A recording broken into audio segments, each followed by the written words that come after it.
Olá, sejam bem-vindos e bem-vindas a mais uma lição introdutória à ética. Nas últimas 15 videoaulas, nós estudamos a chamada ética moderna. Né?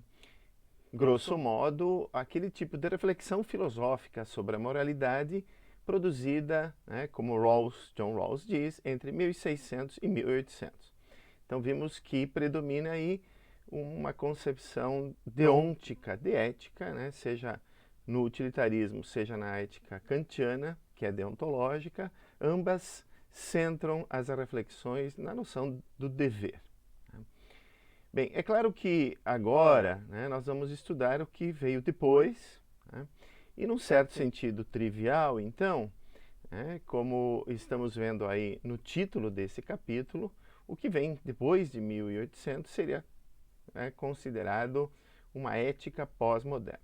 No entanto, eu fiz uma pergunta aí, ética pós-moderna? Por quê?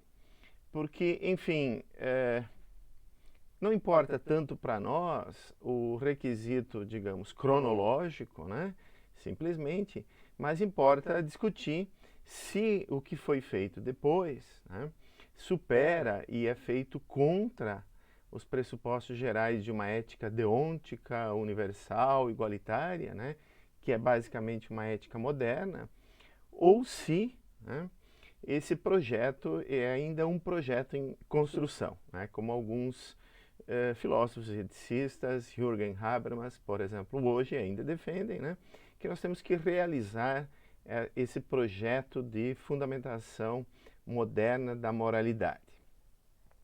Então eu deixei um ponto de interrogação porque cabe também questionar se aquilo que hoje a gente chama de pós-modernidade se sustenta filosoficamente. Bom, então para começar eu gostaria de dizer que nós vamos tratar hoje de um autor, Charles Darwin, que pode ser considerado alguém que questiona, sim, alguns pressupostos da modernidade. E nas próximas videoaulas trataremos de outros autores como Nietzsche, Freud, Marx e aqui no Brasil Farias Brito. Exatamente são autores, pensadores que trabalham e publicam a maior parte das suas obras no século XIX, e o século XIX é considerado o século do historicismo, exatamente como algo que questiona o conceito, até mesmo atemporal, digamos, de racionalidade moderna. Então, por aqui já nós vemos que surge, no século XIX, um questionamento quanto ao pressuposto racional que poderia fundamentar a ética estabelecido na modernidade.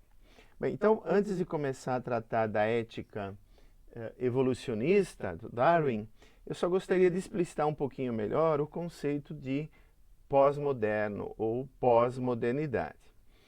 Esse conceito ele tem origem na sociologia e ele foi trazido para a filosofia e para a reflexão ética por Lyotard.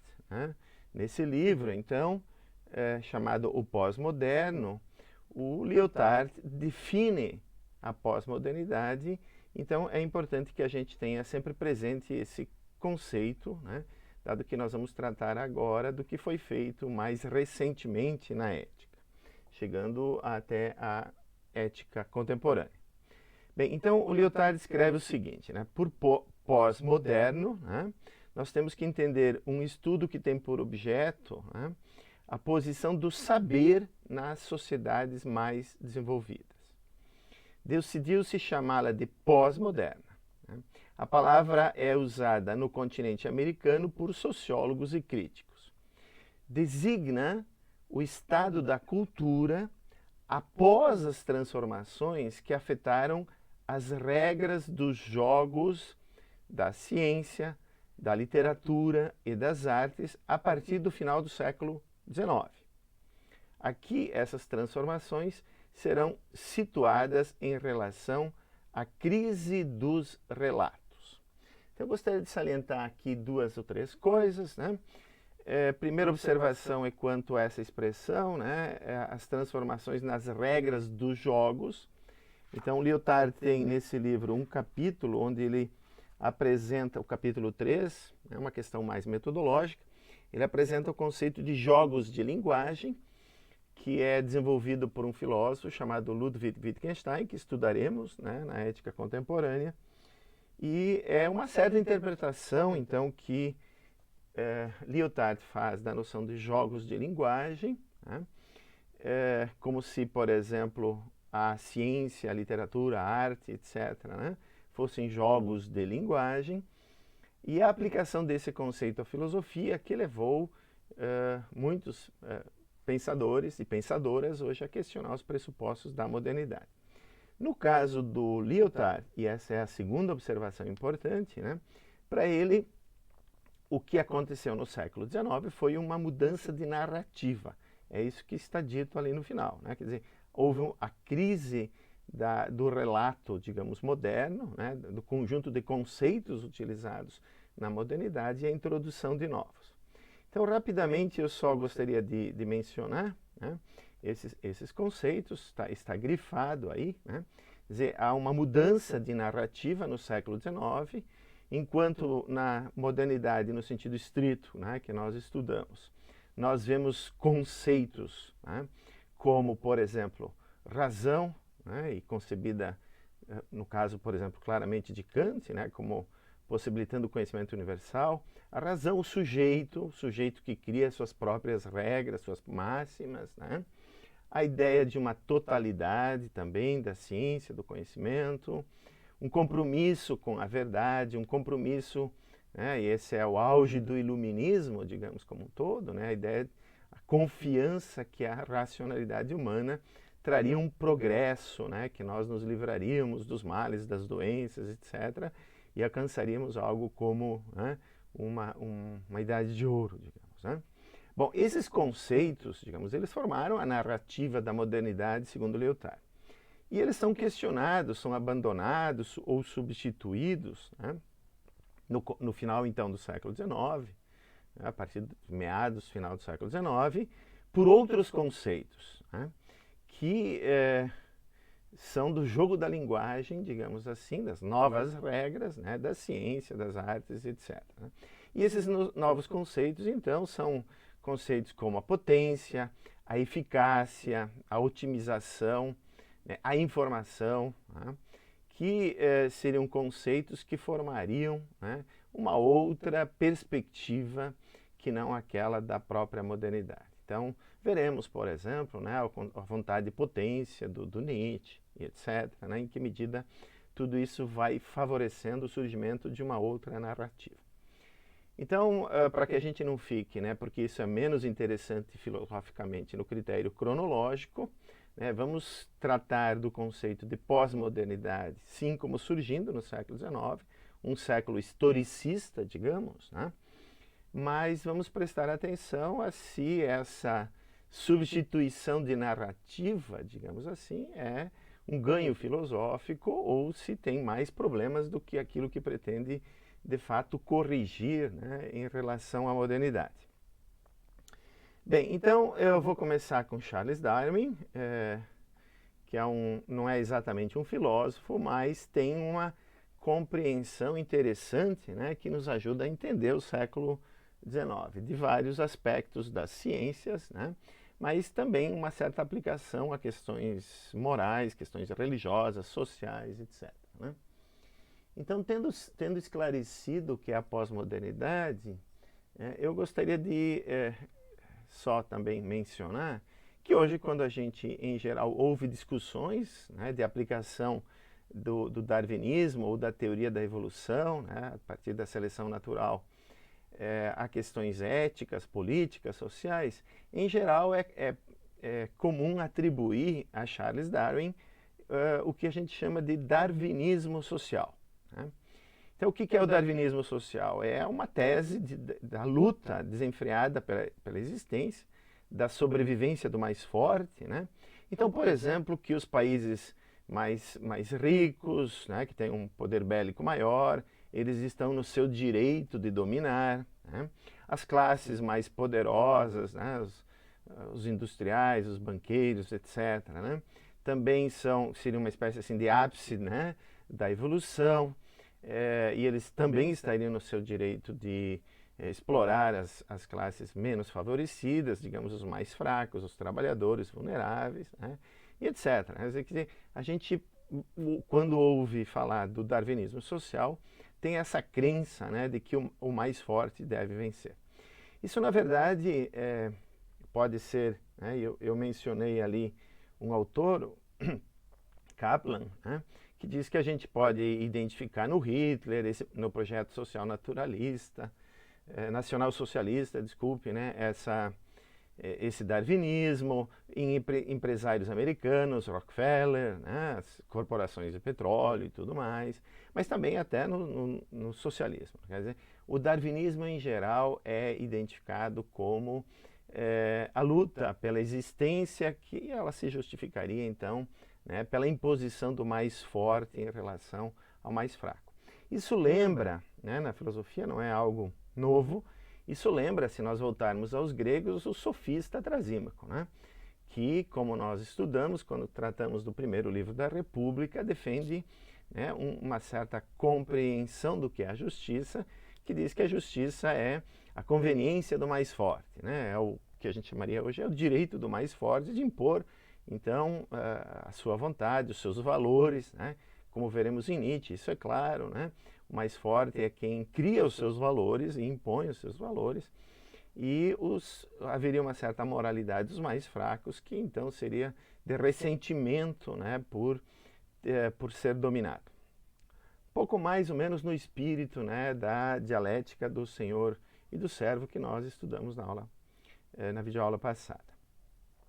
Bem, todavia, isso eu vou apresentar dessa maneira, uma caricatura, né, do que o Darwin pensava sobre a moralidade.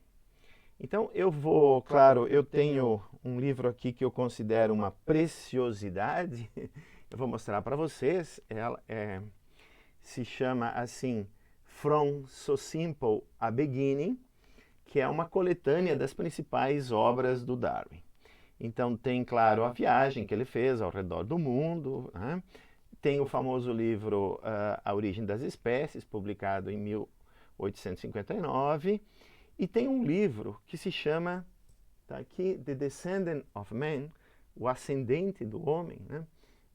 Também chamado The Descendant ou The Origin, né? A Origem do Homem, onde o Charles Darwin se põe a mostrar contra, então, o relato bíblico, né, de que as espécies foram criadas prontas e não teve grandes modificações desde a criação, que, na verdade, as espécies elas passam também por processos de transformação contínua, né, e que muitas espécies têm até, digamos assim, uma raiz comum, né, o próprio ser humano.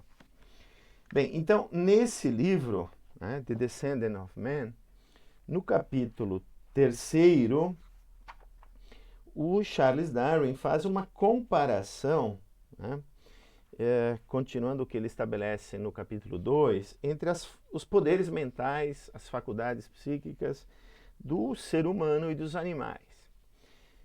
Claro, no capítulo 1, então, ele estabelece essa descendência comum, né, de várias espécies de ancestrais comuns, e aqui ele se põe a comparar, né, mas no segundo capítulo as faculdades mentais aqui são, por exemplo, né, as capacidades de memória, imitação, atenção, imaginação, racionalidade e tal, que não tem muita conotação moral ética.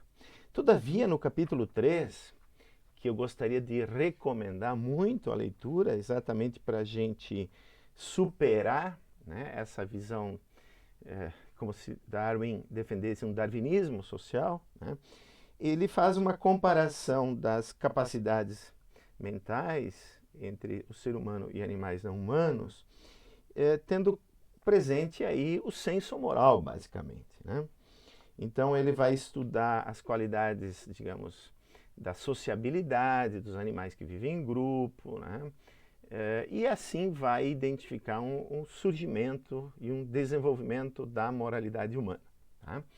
Então, a base da videoaula de hoje é esse terceiro capítulo, The Descendant of Man, né, publicado em 1871, né, então que corresponde aí ao surgimento do que o Lyotard diz, que é a pós-modernidade, né, que é essa compreensão de substituição de narrativas dentro de um processo histórico. Né. Então, de fato, o Charles Darwin, né, ele conta, digamos assim, né, uma espécie de história natural. Né. A evolução é um processo, né, que vai acontecendo ao longo do tempo. Né. E, claro, eu aqui não vou entrar em detalhes em relação ao estabelecimento da seleção, né, tal como Darwin entende, né, contraposto a outros evolucionistas, né, que tinham explicações diferentes, Lamarck, etc. Né? Acho que os detalhes científicos acabariam por, né, nos levar para longe do que é necessário fazer aqui. Então eu vou deixar um pouquinho de lado, eu só vou assumir que o processo evolutivo é uma hipótese corroborada, né?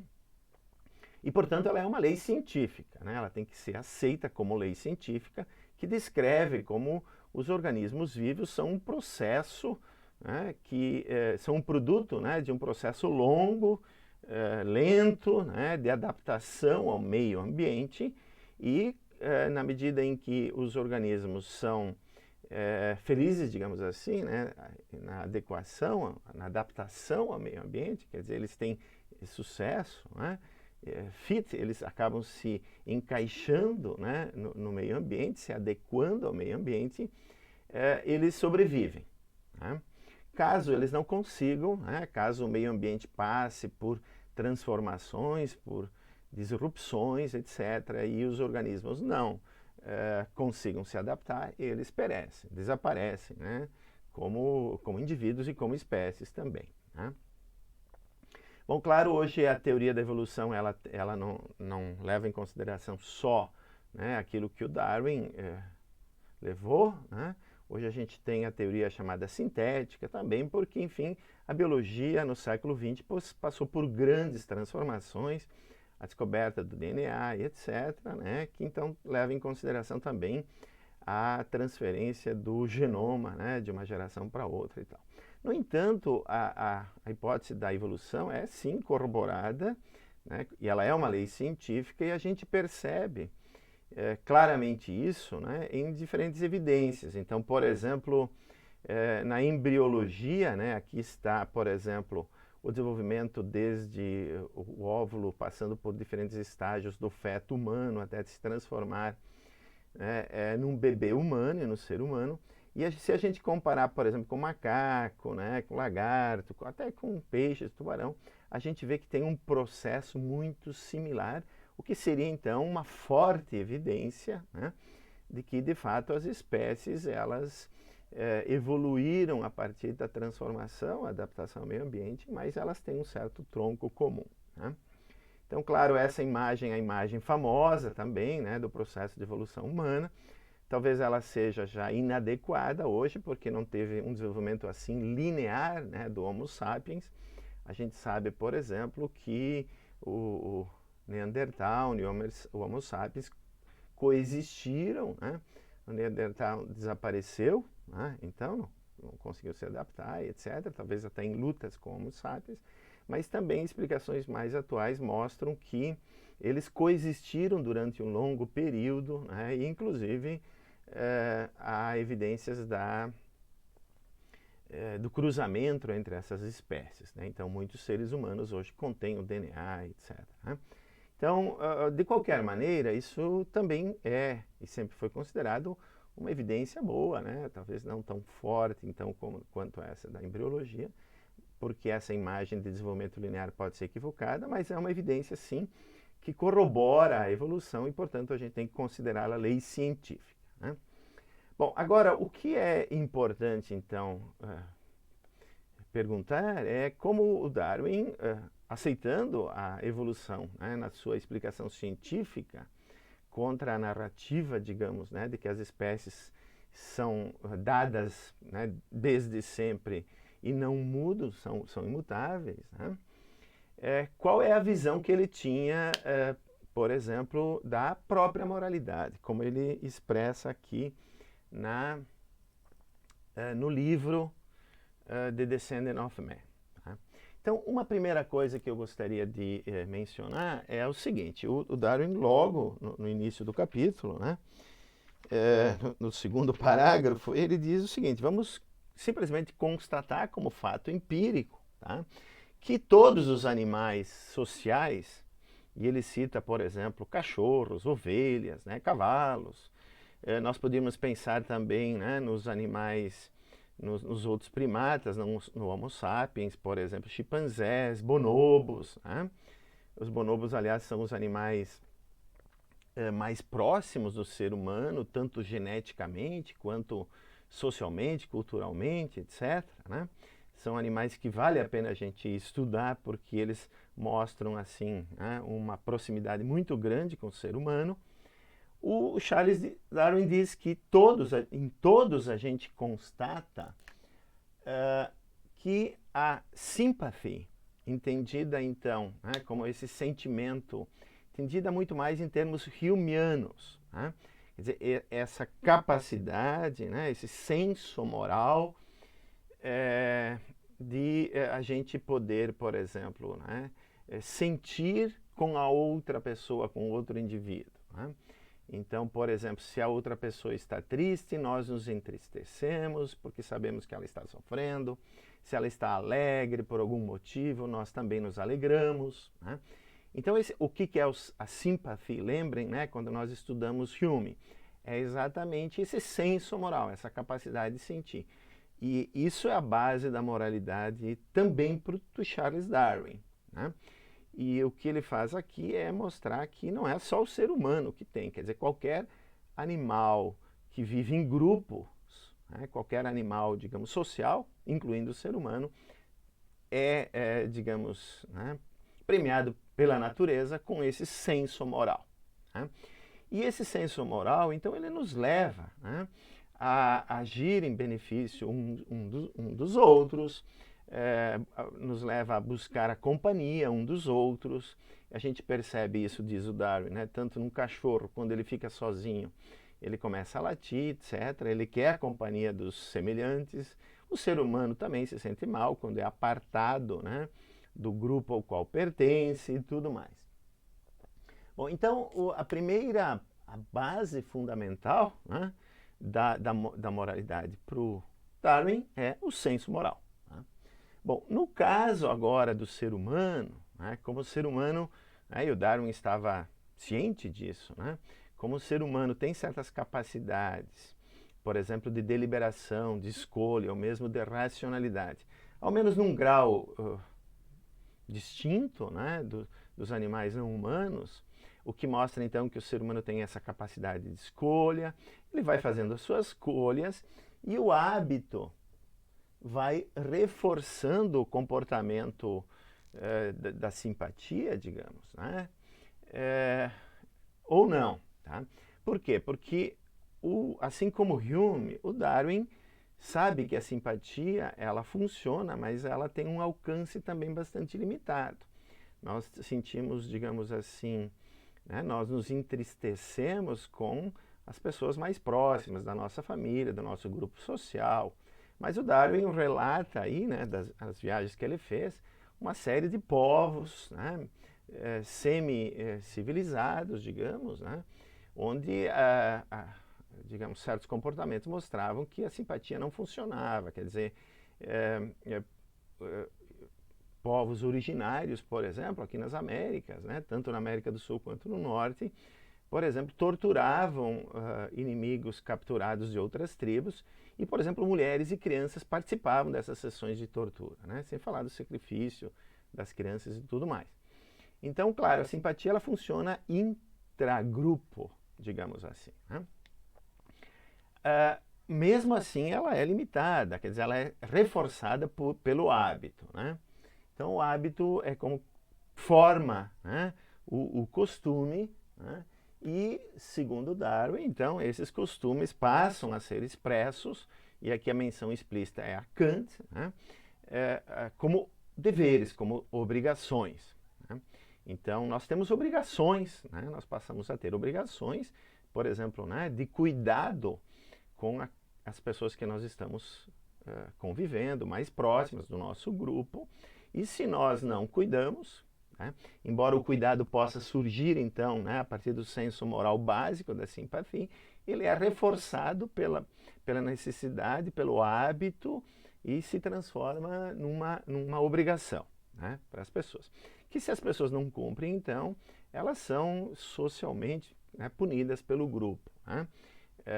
Então, a censura, por exemplo, né, verbal, quando alguém deixa de agir da forma esperada pelo grupo, é algo que o Dário também descreve bem. Agora, o ponto central, então, a partir disso, desse reforço a partir do hábito, é que também o hábito, digamos assim, tem as suas limitações, né? A gente frequentemente vê as pessoas quebrando certos costumes que têm, né? Então, o que o Darwin procura mostrar é que mesmo que a simpatia seja uma espécie assim, de cimento que mantém o grupo junto, a tribo junto, né, que é reforçada pelo hábito, ainda assim pode existir um conflito de motivos entre, por exemplo, um indivíduo buscar a sua própria sobrevivência e de alguma forma então agir de maneira autointeressada e egoísta versus a necessidade de agir em nome do bem do grupo, do bem comum, do grupo, né, da tribo. Quer dizer, quando há esse conflito de motivos, né, o Darwin diz que a moralidade é exatamente percebida no comportamento, né, altruísta quando os motivos de agir em função dos outros, né, se sobrepõem aos interesses do indivíduo, né? Quando não é assim, novamente, né, o indivíduo é cobrado, ele sente culpa, ressentimento, né, ele acaba, então, sendo punido de alguma forma. Tá? Bem, esse então, momento, né, quando o hábito, né, ele pode, e a simpatia podem ser quebrados, e entram em conflito aí nesse jogo, né, de motivos de ação egoístas ou altruístas, é que é essencial para a gente entender o que de fato o Charles Darwin sustenta sobre a moralidade. Por quê? Porque por mais paradoxal que pareça, né, as espécies que sobrevivem, né, que se adaptam melhor ao meio ambiente e que prosperam, alcançam um nível de bem-estar maior, para o Darwin, são aquelas nos quais os motivos altruístas vencem na maior parte dos indivíduos. Então, ao contrário de uma defesa, digamos assim, de um individualismo, né, o que a gente percebe no Darwin é o seguinte, que eu vou repetir a mesma palavra, né, por mais paradoxal que pareça, a espécie com mais chances evolutivas é aquela que tem um maior número de indivíduos dispostos a agir altruisticamente e não egoisticamente. E esse é o fenômeno moral para o Darwin, né? É exatamente essa ideia de que a virtude triunfará. Ele próprio escreve nesses termos, né? Que a virtude triunfará quer dizer, as espécies sobrevivem se os motivos altruístas, né, se tornam hábitos de fato nos diferentes grupos sociais. Tá? Agora, o caso humano, né, ele é um pouco complexo porque isso pode funcionar sempre só também, novamente, né, intragrupos. Né? Quer dizer, a gente pode pensar, sei lá, países, né, sei lá, os ingleses, como Darwin, os brasileiros, o Darwin passou por aqui, né, deixou a impressão dele, né, sobre os brasileiros, né, o modo como os brasileiros, por exemplo, tratavam os escravos, né, ele considerava um bárbaro o modo como os brasileiros da época tratavam os escravos, né. Ele relata isso nas memórias que ele teve quando ele passou por aqui no Beagle, né, no navio que ele foi pelo mundo. Bem, agora o ponto só é, então, que se a gente compara as diferentes tribos, né, tudo que ele disse sobre a moralidade pode funcionar bem intra-tribo, tribo, né? Agora, o que o Darwin diz, então, que depois nos leva para um passo além na moralidade, é o que ele chama de seleção sexual. Quer dizer, quando há conflitos entre tribos, quando há guerras, e, por exemplo, os homens de uma tribo, né, matam os homens da outra tribo e sequestram as mulheres e procriam, produzindo novos seres humanos. Isso vai produzindo uma espécie de miscigenação, né, de raças, de tribos, etc. E isso leva ao surgimento da ideia de humanidade, a ideia do pertencimento à mesma espécie, digamos assim, que para o Darwin é, do ponto de vista evolutivo, uma ideia bastante recente, nova, né?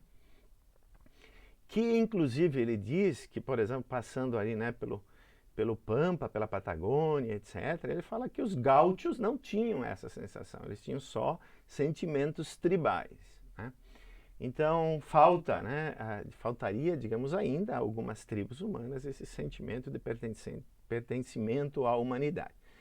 No entanto, o Darwin era otimista, ele achava novamente que a virtude e as virtudes sociais acabariam por triunfar, né? Quer dizer, a gente conseguiria construir, por exemplo, uma noção de justiça universal, né? Bom, como se percebe isso, né? Aqui ele não entra em muitos detalhes, mas ele simplesmente repete, por exemplo, o princípio da maior felicidade ou a regra de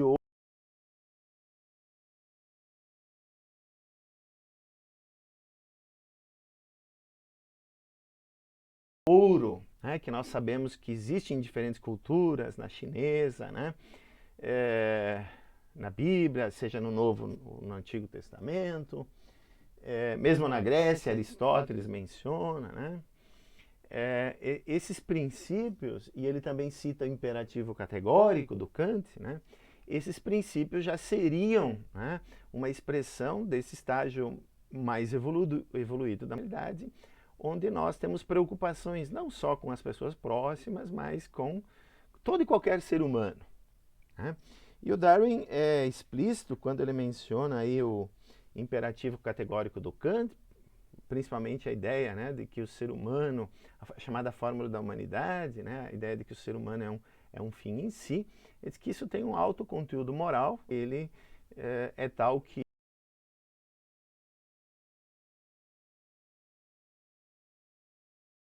ele permite a gente estabelecer uma série de deveres, de respeito, por exemplo, com estrangeiros, né?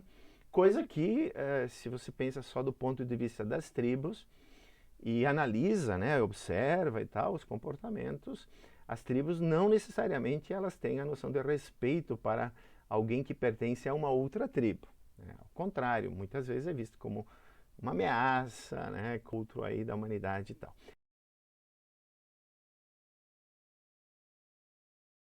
E o Darwin chega, então, a recomendar isso, né? Que a gente, então, né, nesses princípios, né, a gente veja claramente que a moralidade, no caso a moralidade humana, né, ela chegou, né, a evoluir nesse processo, digamos, né, lentamente, né, sendo reforçada pelo hábito, tendo motivos altruístas que vencem, junto com a seleção sexual, há uma espécie de compreensão de que princípios universais expressam, né, a própria moralidade. O Darwin acaba não decidindo por um ou por outro, eu vou deixar em aberto, pensem vocês novamente, criticamente, né, qual, digamos, o ponto mais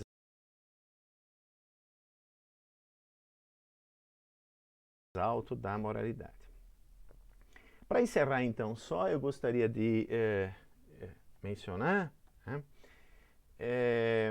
o fato de que quando o Darwin, depois de dizer, então, de apresentar os princípios, né, da maior felicidade, da regra de ouro e tal, né, e inclusive defender, como eu acabei que não tem preço,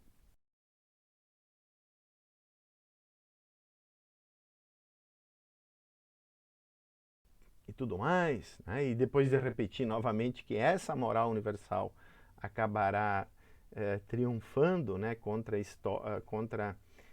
escolas que defendem eventualmente o egoísmo ético, né? O Darwin diz que a mais alta expressão, né, da ação, né? Isso mostra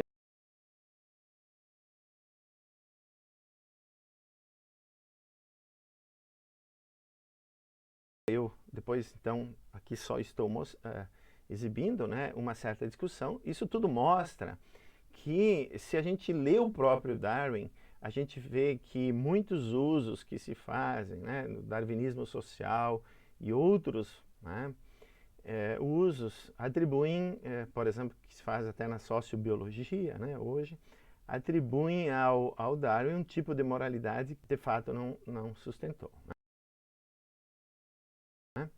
E para concluir exatamente, então, só, né, a exposição, eu gostaria de dizer que o próprio Darwin reconhece que nós, seres humanos, esse seria então o estágio mais recente de todos, né, da moralidade nesse processo evolutivo, né, chegamos a termos, por exemplo, com um animal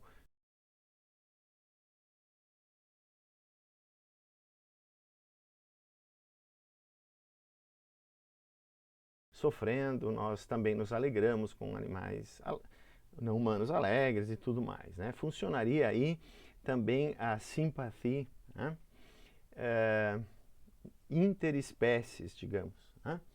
E esse sentimento de simpatia levaria a que nós cuidássemos dos animais não humanos por eles, o que é uma interessante ideia para a gente, ou até mesmo, né, nós cuidarmos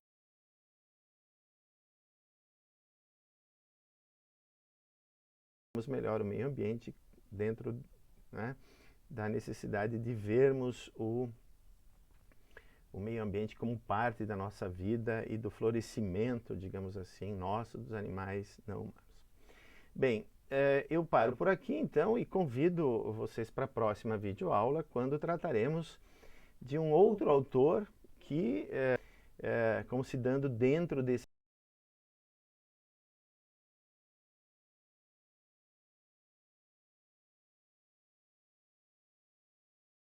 processo de uma história natural, né, que é Friedrich Nietzsche. Então, por hoje eu fico por aqui e espero vocês na próxima videoaula.